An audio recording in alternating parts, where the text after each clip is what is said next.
Weaponization Fund? Yeah, what's your decision? The Weaponization Fund, as far as I'm concerned, was a beautiful thing. It was something I didn't make it, but I heard that. I thought that was the greatest thing because people like you have abused our people so badly. The fake news like CNN, like the New York Times, and like others have abused our people. Wait a minute, be quiet. Have abused our people so badly, and you should be ashamed of yourself. You used to be a conservative. She was a conservative from Alabama. Can you believe it? But CNN, in particular, CNN does such false reporting. But now they have new ownership, so maybe it'll straighten it out. I doubt it, but it's hard to straighten garbage out. But CNN has abused, and others have abused so badly. People, these are people that are great people that were destroyed. Their families have been destroyed. Many suicides. They committed suicide. People that went there with love. They went there with love. You know, when I made that speech early in the day, tremendous crowd. I hate. A federal judge just told the Trump administration something extraordinary. I don't believe you. Not in those exact words, but that's exactly what happened in a federal courtroom in Alexandria, Virginia. The administration said on the record that $1 billion fund was dead, scrapped, not happening. And the judge looked at the evidence and said, prove it. Not with a press release, not with a statement to Congress. Prove it under oath, in writing, signed by name, or the block stays in place indefinitely. This is the story of the $1.8 billion Anti-Weaponization Fund, what it was supposed to do, why it triggered a bipartisan revolt, and why, even after the administration said they killed it, not one but two federal judges said, we don't believe you. This is the Professor Jiang report. Let's break it down. Let's start from the beginning, because the details here actually matter. The fund was officially called the Anti-Weaponization Fund. The number attached to it was very specific. $1,776,000,000, $1.776 billion. And no, that number wasn't random. 1776 is obviously a reference to the founding of the country, a symbolic choice meant to frame this as something patriotic. The purpose, according to the administration, was to compensate people who were victims of weaponization, meaning people the administration says were wrongly investigated, prosecuted, or targeted for political reasons during the Biden years. But here's where it gets specific, and this is the part that triggered the firestorm. That group of victims was understood to include people connected to the January 6th, 2021 Capitol riot, including, according to reporting, people who assaulted police officers that day. The fund was reportedly established through what's been described as a settlement agreement between Trump and the IRS, and Acting Attorney General Todd Blanche signed an order back on May 18th, formally setting it up. So to be clear about the structure here, this wasn't a bill passed by Congress. It wasn't an appropriation voted on by elected lawmakers. It was an internal executive action, an order that would have moved nearly $1.8 billion in taxpayer money toward a specific, narrow group of people without going through the normal legislative process. That structural detail is going to matter a lot later in this video, because it's actually central to why the judge ruled the way she did. As soon as word of this fund got out, the reaction was fast, and it was bipartisan, meaning it wasn't just Democrats pushing back. Two senators in particular stood out, Democrat Cory Booker of New Jersey and Republican Bill Cassidy of Louisiana. Both filed briefs opposing the fund, and when you have a Democrat and a Republican senator both formally telling a court, this is a bad idea, that tells you something about how broad the opposition was. The core objection wasn't really about whether some people had been wrongly treated by the government.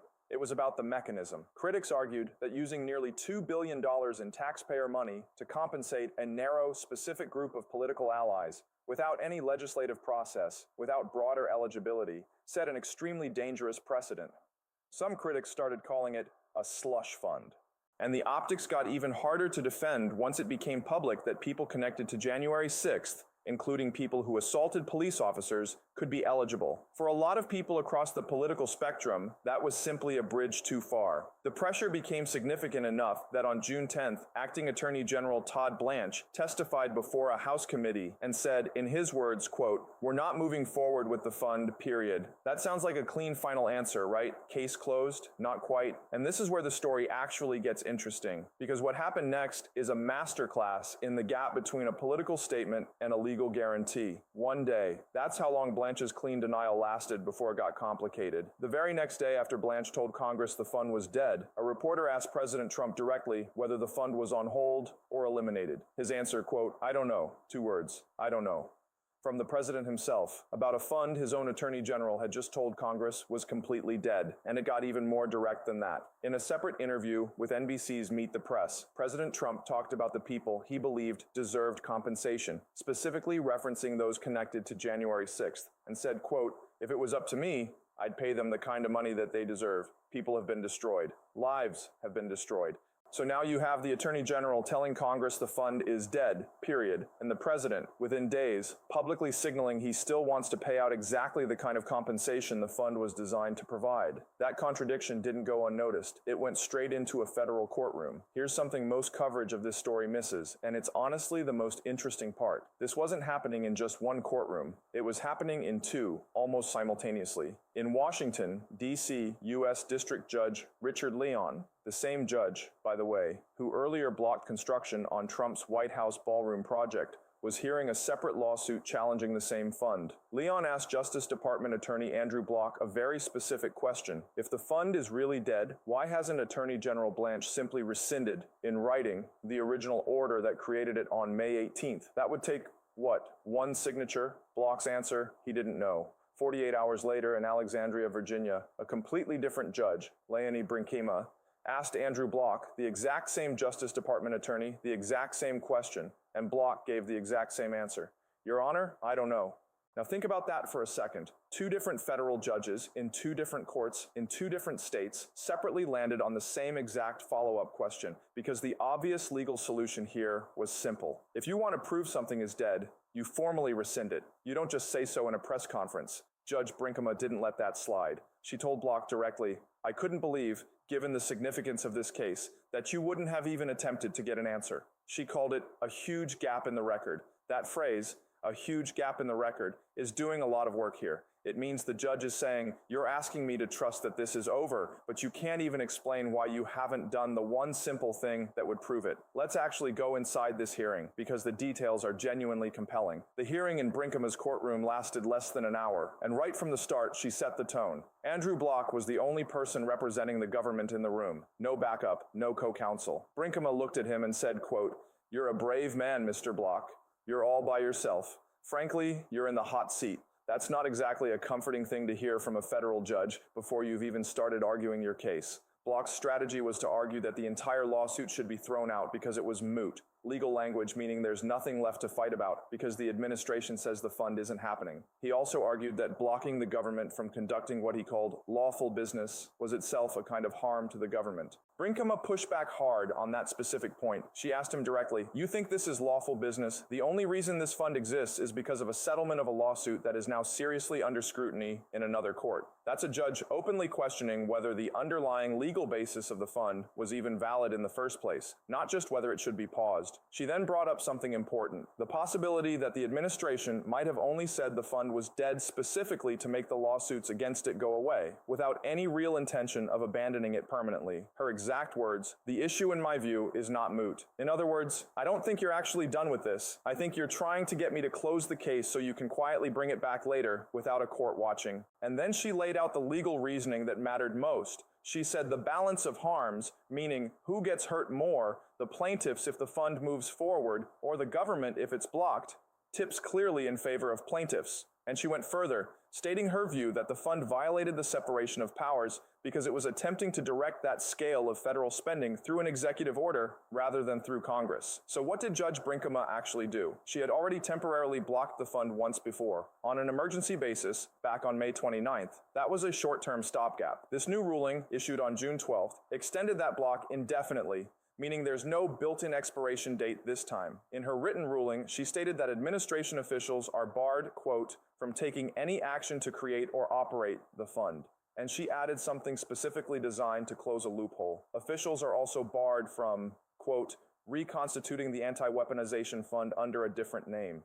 Think about why that line matters. She's not just blocking the fund as it currently exists, she's blocking any attempt to relabel it, rename it, or rebrand it as something else to get around the order. That's a judge anticipating a workaround before it happens. She also gave the administration exactly 1 week to do something very specific. Have both Attorney General Todd Blanche and Treasury Secretary Scott Bessent personally sign a sworn declaration under penalty of perjury, clearly and unambiguously stating that the fund will not move forward. That detail is important, not a press statement, not congressional testimony, a sworn legal document signed by two named officials where lying would constitute a federal crime. Why does that distinction matter so much to her? She said it herself, very plainly. Quote, "None of those statements, meaning Blanche's testimony or the president's public comments, have been made under the penalty of perjury."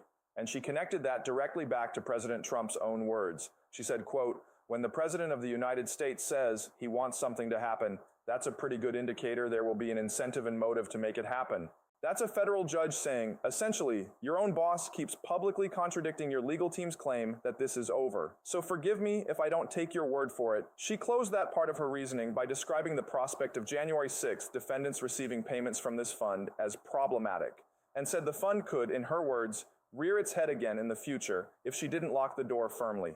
It's worth pausing to talk about who actually filed this lawsuit, because that context matters too. The Virginia case was brought by attorneys from Democracy Forward, a legal advocacy group, on behalf of individuals and organizations who said they themselves were victims of political targeting by the Trump administration, and who pointed out that under the fund's design, they would be completely ineligible for any compensation because the fund was structured to benefit one specific political side only. Their argument, in plain terms, if this fund is genuinely about compensating victims of political weaponization, why does it only cover people who support one administration's political narrative? Why are people who say they were targeted by this administration excluded entirely?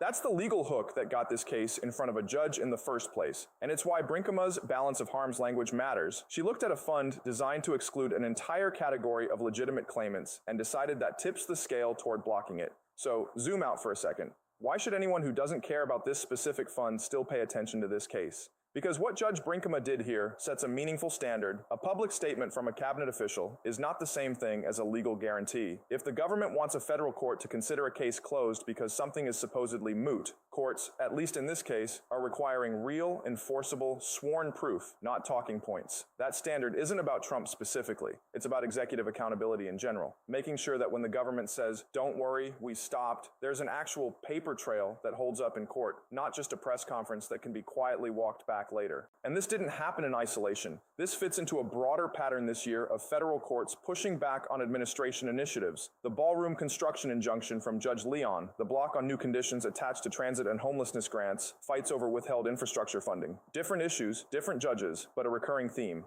Courts asking the executive branch to show its work. So here's where things stand. The administration has until roughly June 19th to produce sworn signed declarations from Blanche and Besant, stating clearly that this fund is dead. Brinkema has instructed the Justice Department to update her on compliance. Will they sign it? Will the president's own comments keep contradicting his administration's legal position? We don't know yet. But given everything we just walked through, this story is far from over. If you want clear, sourced, fact-checked breakdowns like this one, no spin, no exaggeration, just what's actually in the court record, make sure you're subscribed to the Professor Jung Report and hit that notification bell so you don't miss the next update on this case. Let me know in the comments. Do you think a public statement from a cabinet official should be enough to close a case like this, or should courts always require sworn proof?